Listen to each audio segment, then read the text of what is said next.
Hello friends.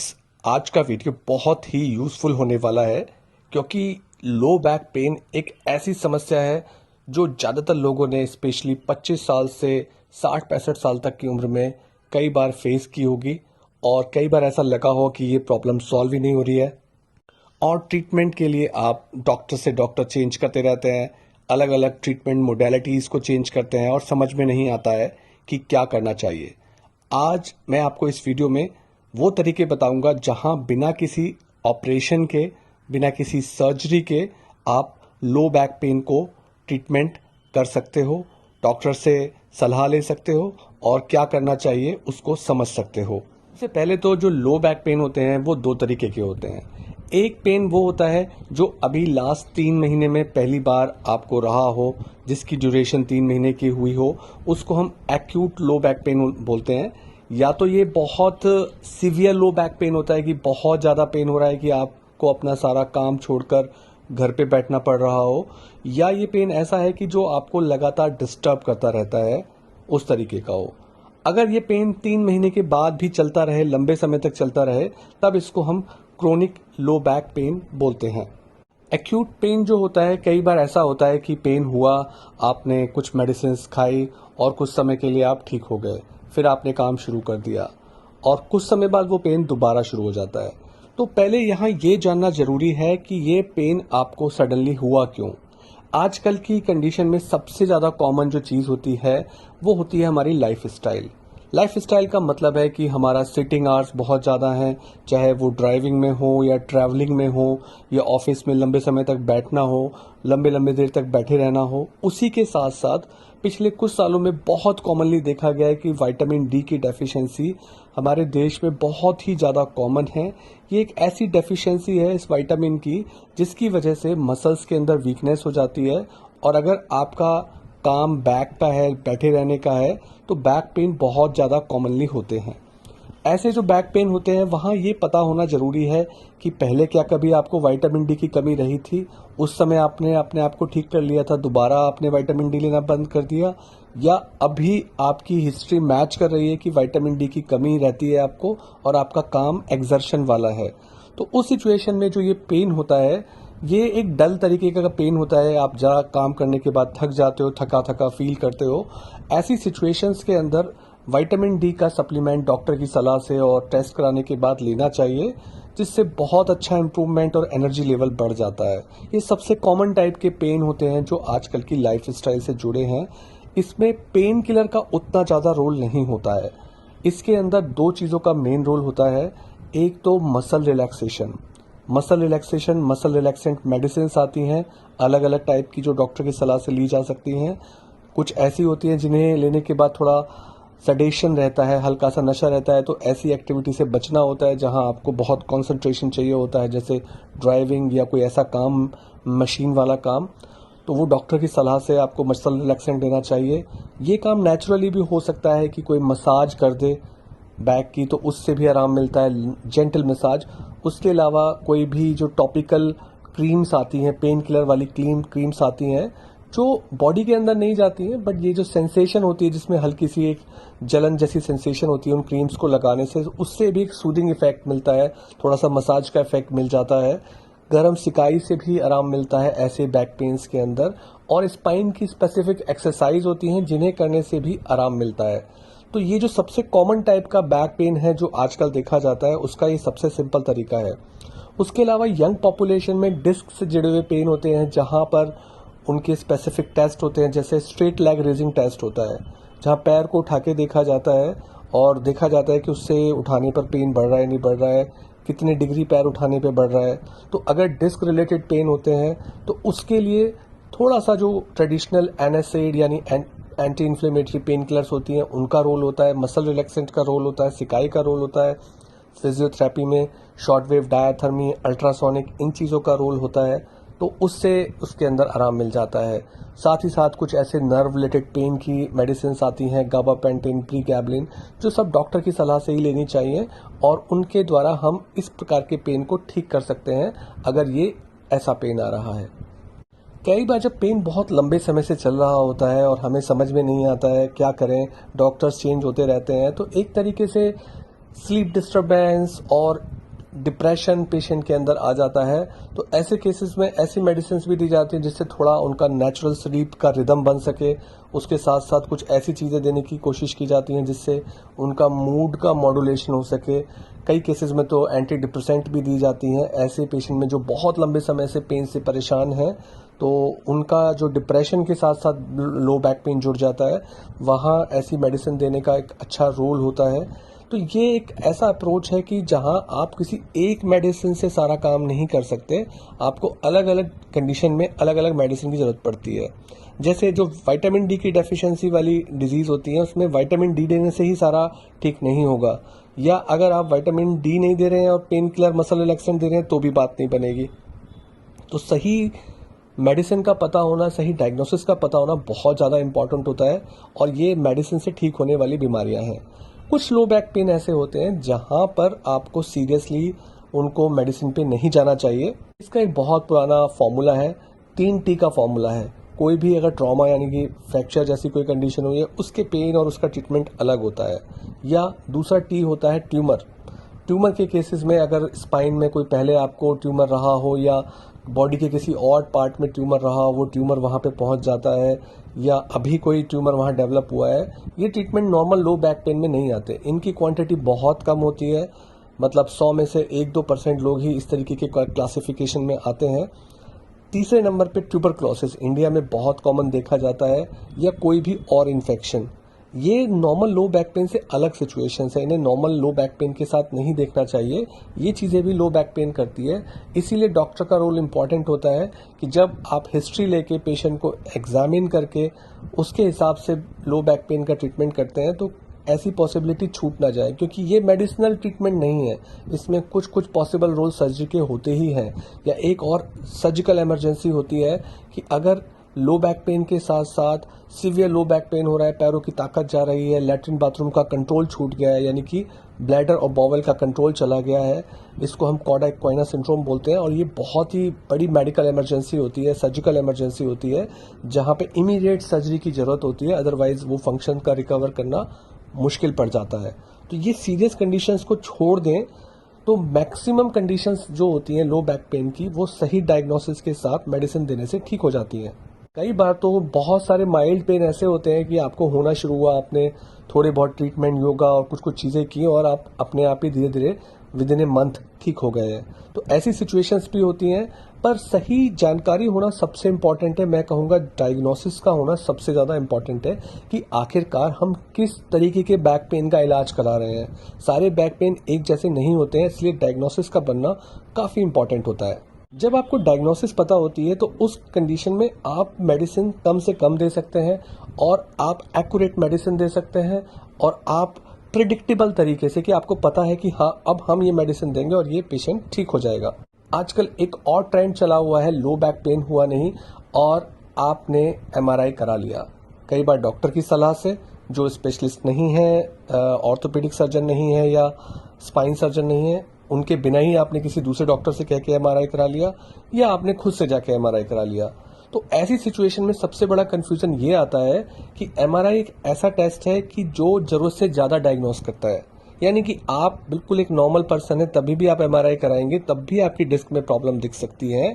जरूरी नहीं है कि आपको प्रॉब्लम हो तभी एमआरआई पॉजिटिव आए, यानी कि एक नॉर्मल पेशेंट के अंदर भी डिस्क प्रोलैप्स दिख सकती है, उसका कोई ट्रीटमेंट करने की जरूरत नहीं है। और 90-95% केसेस में अगर एमआरआई में आ भी रहा है लो बैक पेन का डिस्क दिख रहा है, तभी भी आपको सर्जरी की जरूरत नहीं होती है, वो मेडिसिन से ही ठीक होने होते हैं वो सारे के सारे लो बैक पेन। तो इसलिए एमआरआई कब कराना चाहिए उसके भी इंडिकेशंस होते हैं, एकदम से जाकर नहीं कराना चाहिए। शुरुआत में डायग्नोसिस का बनना इंपॉर्टेंट है, जो डॉक्टर के चेकअप के बाद बनती है, हिस्ट्री लेने के बाद बनती है। यस, जैसे कि हमने बात की थी कि कोई ट्रॉमा हो रहा है, ट्यूबरक्लोसिस हो रही है या ट्यूमर है, वहाँ एमआरआई का रोल बनता है। ब्लैडर बॉवल के सिम्टम्स जा रहे हैं, वहाँ हमें इमीडिएट सर्जरी करनी है, वहाँ एमआरआई की जरूरत होती है। इन रेयर कंडीशंस को अगर छोड़ दिया जाए तो कॉमन कंडीशंस में उतनी ज़्यादा एमआरआई कराने की जरूरत नहीं होती है।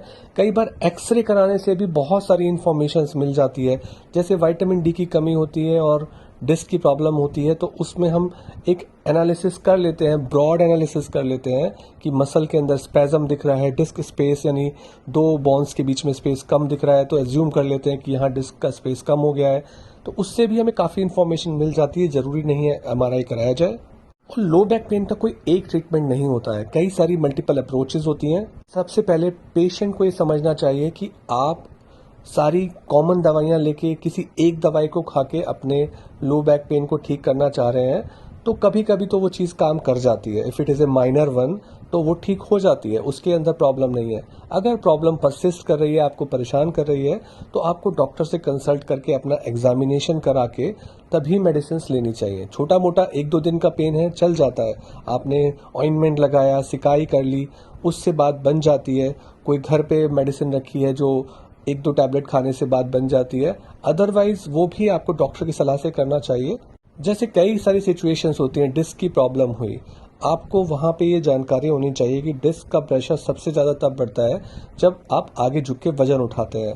तो ऐसा नहीं है कि डिस्क की प्रॉब्लम हो गई है आप बिल्कुल बेड रेस्ट पे जाके लेट जाएं और आराम करने लगें। एक दिन के लिए बहुत है, एक दिन के बाद जैसे ही आपका पेन कंसिडरेबली रिड्यूस हो जाए तो आपको एक्टिव हो जाना चाहिए। बेल्ट लगाने की सलाह बहुत दी जाती है, बेल्ट भी ज़्यादा नहीं लगाना चाहिए। शुरुआती 1-2 दिन में जब आपका पेन बहुत सीवियर है तब आप बेड रेस्ट कर सकते हैं, थोड़ा बहुत चलने के लिए बेल्ट यूज़ कर सकते हैं। अगर लंबे समय तक लंबर बेल्ट लगाई जाती हैं, बैक की बेल्ट, तो उससे मसल वीक हो जाती हैं जो कि आगे की प्रॉब्लम को और बढ़ा देती हैं। तो बेल्ट का ड्यूरेशन भी कम से कम होना चाहिए। और डिस्क की प्रॉब्लम है तो पता होना चाहिए कि आगे झुकने के लिए मना है, आगे झुक के वजन उठाने के लिए तो और भी ज़्यादा मना है, खड़े होने पे भी पेन बढ़ जाता है। तो ऐसी सिचुएशंस के अंदर लेटने में और लेटते हुए भी अगर आप अपने घुटनों को मोड़ के रखेंगे तो बैक पे प्रेशर कम पड़ता है और काफ़ी ज़्यादा आराम मिल जाता है। तो ये पॉइंट जो है पेशेंट को डॉक्टर से सलाह में मिलते हैं। और अगर पता है कि डॉक्टर वहाँ पे किस डायग्नोसिस के लिए इलाज कर रहे हैं, डिस्क की डायग्नोसिस के लिए कर रहे हैं, तो इन प्रिकॉशंस को लेना चाहिए। मेडिसिन की बात जो आती है, ज़्यादातर जो कॉमन लो बैक पेन होते हैं वहाँ पे जो पॉपुलरली मेडिसिन दी जाती हैं वो एंटी इन्फ्लेमेटरी मेडिसिन दी जाती हैं। ज़्यादातर जो लो बैक पेन होते हैं उसमें कहीं ना कहीं इन्फ्लेमेशन का एक पॉइंट होता है कि इन्फ्लेमेशन होने की वजह से, जैसे डिस्क की वजह से नर्व दब रही है तो इन्फ्लेमेशन हो गया, तो उसका रोल होता है। पर यहाँ पे सारे के सारे एंटी इन्फ्लेमेटरी मेडिसिन एक जैसे नहीं होते हैं। कहीं कहीं पे डॉक्टर जज करते हैं कि पेन की इंटेंसिटी ज़्यादा है तो वहाँ थोड़े से स्ट्रॉन्ग वाले पेन किलर्स दिए जाते हैं, और जो कि जैसे डिक्लोफिनेक या एसिक्लोफिनेक ग्रेड के पेन किलर्स होते हैं, जहां उनको लगता है कि पेन उतना ज़्यादा नहीं है और बहुत ज़्यादा पेन की इंटेंसिटी नहीं है, तो उससे नीचे टॉरिकॉक्सिब ग्रुप्स के पेन किलर दिए जाते हैं जो कंपैरेटिवली माइल्डर होते हैं और माइल्डर पेन के लिए दिए जाते हैं। उससे भी कम होते हैं जो पेन किलर्स होते हैं, जो ट्रेमाडोल और पैरासीटामोल ग्रुप की मेडिसिन होती हैं, ये कंपैरेटिवली सेफ होती हैं, ये भी दी जाती हैं। बट ये अलग अलग इंडिकेशंस के साथ दी जाती हैं कि कौन से कंडीशन में कौन सा पेन किलर चलेगा। कई बार जो हमारे विटामिन डी की डेफिशिएंसी या मसल के खिंचने से, आप एक्सरसाइज कर रहे हैं, जिम में मसल पुल हो गई, वहां पे मसल रिलैक्सेंट का रोल बहुत स्ट्रांग होता है क्योंकि मसल बिल्कुल टाइट हो जाती है, स्टिफ हो जाती है। हम सोचते हैं कि पेन किलर खाने से ठीक हो जाएंगे, बट जो ट्रेडिशनल पेन किलर से आराम नहीं मिलता है जितना आराम वहां पे मसल रिलैक्सेंट खाने से मिलता है। मसल रिलैक्सेंट भी अलग अलग ग्रुप की आती हैं। कुछ ऐसी होती हैं जो बहुत ज़्यादा सडेशन करती हैं, थोड़ी पुराने टाइप की मसल रिलैक्सेंट, और आजकल ऐसी मसल रिलैक्सेंट है जिनसे सडेशन, ड्राउजीनेस काफ़ी कम हो गया है। तो वो चीज़ भी डॉक्टर की सलाह से लेनी चाहिए जिससे काफ़ी आराम मिलता है। तो ज़रूरी नहीं है कि हमेशा पेन किलर से आप सोचें कि मैंने पेन किलर खा लिया है, मुझे आराम क्यों नहीं मिल रहा है। जहाँ पे जो चीज़ चाहिए, जहाँ पे मसल टाइट है और मसल टाइट को रिलैक्स करना है, तो वहाँ पे प्राइमरी रिलीफ मसल रिलैक्सेंट के लेने से आता है। कई बार जो डिस्क के पेन होते हैं, जहाँ बहुत सीवियर डिस्क की प्रॉब्लम है, तो वहाँ पर मसल रिलैक्सेंट भी ले लिया आपने, पेन किलर भी ले लिया। कभी कभी हमें ओरल स्टेरॉइड पेशेंट के प्रोफाइल को देख के देने पड़ते हैं, जहाँ पे स्टेरॉइड का रोल ओरल स्टेरॉइड की टैबलेट खाने से बहुत सिग्निफिकेंट रिलीफ आता है। हालांकि ये हमेशा डॉक्टर की सलाह से, डॉक्टर क्योंकि देखेंगे कि भाई आपके साथ ये स्टेरॉइड देना नुकसानदायक या कोई प्रॉब्लम तो नहीं करेगा, तब दिया जाता है। बट ये बहुत ही अच्छा स्ट्रॉन्ग इम्प्रूवमेंट करता है ऐसे केसेस के अंदर, तो शॉर्ट पीरियड में दिए जा सकते हैं। बहुत सारी क्रीम्स होती हैं, जो ऑइंटमेंट की क्रीम्स आती हैं, चाहे वो एनेस्थेटिक वाली क्रीम्स होती हैं या और जितनी भी अलग अलग टाइप की जो ट्रेडिशनल क्रीम्स आती हैं, बाम टाइप की चीज़ें होती हैं, ये सारी की सारी चीज़ें भी कुछ हद तक आराम देती हैं, सूदिंग इफेक्ट देती हैं। मसाज से भी सूदिंग इफेक्ट मिलता है, स्पेशली अगर मसल टाइट हो रखी है तो। और पेशेंट को बिल्कुल बेड रेस्ट में नहीं होना चाहिए जब तक कि शुरुआती पीरियड हो, जहां शुरुआती पीरियड में थोड़ा बहुत रेस्ट कर सकते हैं, उसके बाद तो उनको एक्टिवली अपने काम को करते रहना चाहिए। बस आगे झुकना नहीं चाहिए, आगे झुक के वजन नहीं उठाना चाहिए, इन चीज़ों पे ध्यान रखना होता है। फिजियोथेरेपी का रोल जो होता है, हमें ये समझना चाहिए, फिजियोथेरेपी दो तीन तरीके की होती है। एक फिजियोथेरेपी होती है जहां मशीन से सिकाई की जाती है, अलग अलग तरीके की सिकाई होती है, शॉर्ट वेव डायाथर्मी से लेके अल्ट्रासोनिक टेंस, जिनके सबके रोल अलग अलग होते हैं। बेसिकली इन सारी मशीन्स का प्राइमरी काम जो होता है, आपकी मसल को रिलैक्स करके इन्फ्लेमेशन, यानी कि जैसे हम पेन किलर खाते हैं जिससे इन्फ्लेमेशन कम होता है, ऐसे ही इन सारी सिकाइयों से वही हेल्प मिलती है कि मसल रिलैक्सेशन से लेके इन्फ्लेमेशन के जो केमिकल्स होते हैं वो कम हो जाते हैं। ये एक पॉइंट हुआ फिजिकल थेरेपी का।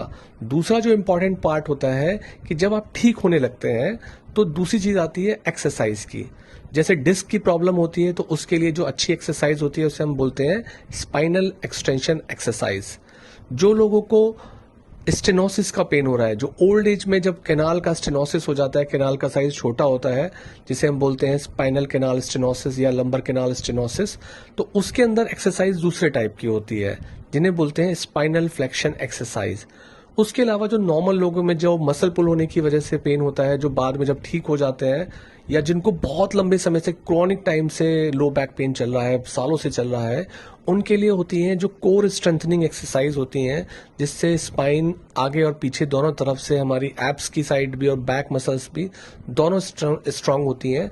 ऐसे पेशेंट्स के लिए जिनको क्रॉनिक लंबे समय से पेन चल रहा होता है, उनको वो मसल्स की एक्सरसाइज करनी इंपॉर्टेंट होती है। तो फिजियोथेरेपी का मतलब ये नहीं होता है कि आपने जाके सिर्फ वहां पर सिकाई लगवाई, जो शॉर्ट वेव डायाथर्मी अल्ट्रासोनिक, साथ ही साथ एक्सरसाइज के पॉइंट में कब कौन सी एक्सरसाइज करानी चाहिए वो भी एक इम्पॉर्टेंट रोल प्ले करती है। कुछ लोग कायरोप्रैक्टर या फिर एक्यूपंक्चर या और दूसरी मोडेलिटी के पास जाते हैं। देखिए, इतनी सारी डायग्नोसिस होती हैं लो बैक पेन की। अगर एक डॉक्टर के पॉइंट ऑफ व्यू से देखा जाए तो 50 तरीके की बीमारियां होती हैं, बल्कि उससे भी ज्यादा। तो सारी बीमारियों के लिए एक जैसी चीजें नहीं होती हैं, चाहे वो एक्यूपंक्चर हो या मैनिपुलेशन हो। इन सब का एक लिमिटेड रोल होता है कि कब ये कहाँ काम करती हैं। जैसे मसल रिलैक्सेंट मसल स्पैज्म के केसेस में काम करती है, ऐसे ही इस तरीके के मैनिपुलेशंस और एक्यूपंक्चर एक लिमिटेड एरिया में काम करते हैं। तो ये अगर एक ग्रुप थेरेपी की तरह हो तब तो ये इफेक्टिव है, और सारे केसेस में एक ही मेडिसिन काम नहीं करती है और सारे केसेस में एक ही थेरेपी काम नहीं करती है। यहाँ उसकी डायग्नोसिस का बनना बहुत इंपॉर्टेंट है। पूरे वीडियो में हमने इस बात पे स्ट्रेस दिया है कि जब आपको डायग्नोसिस का पता होता है, एक बार डायग्नोसिस बन जाए, तब ट्रीटमेंट इज वेरी इजी, क्योंकि हमें पता है कौन सी मेडिसिन, कौन सी एक्सरसाइज और कौन सा मैनिपुलेशन हेल्प करेगा। कुछ इंजेक्शंस भी होते हैं जो कि इसमें रिकमेंडेड होते हैं लो बैक पेन के अंदर। तो हम देखते हैं कि कौन से वाले इंजेक्शंस किस कंडीशंस के अंदर दिए जाते हैं, उसका भी एक इम्पोर्टेंस होता है।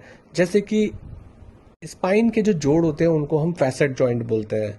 अगर ओल्ड एज के पेशेंट हैं और फैसेट जॉइंट बहुत ज़्यादा घिस चुके हैं और बहुत ज़्यादा पेन और डिस्टरबेंस करते हैं, तो शॉर्ट पीरियड के लिए वहाँ पर फैसेट जॉइंट में इंजेक्शंस लगाए जा सकते हैं।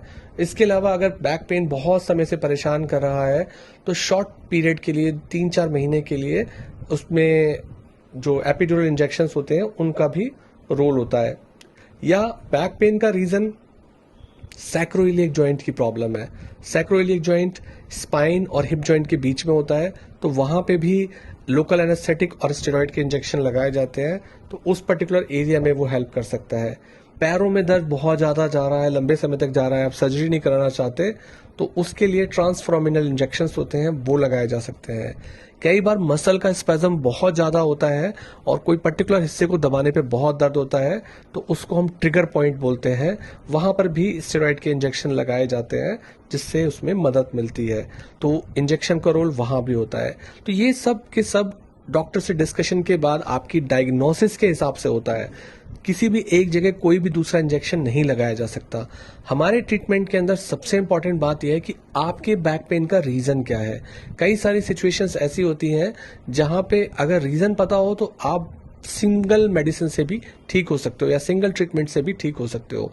इसीलिए उस चीज पे स्ट्रेस देना इंपॉर्टेंट है, चाहे वो डॉक्टर के एग्जामिनेशन से पता चले, चाहे वो किसी तरीके के एक्सरे एमआरआई कराने से पता लगे, उसका पता लगना इंपॉर्टेंट है। आई होप कि आपको समझ में आया होगा कि बैक पेन का ट्रीटमेंट एक ही टैबलेट सारी चीज़ों के लिए नहीं होती है। मेन चीज़ होती है कि आपके केस के लिए डायग्नोसिस क्या है, जिसे डॉक्टर अपने एग्जामिनेशन से कंफर्म करते हैं।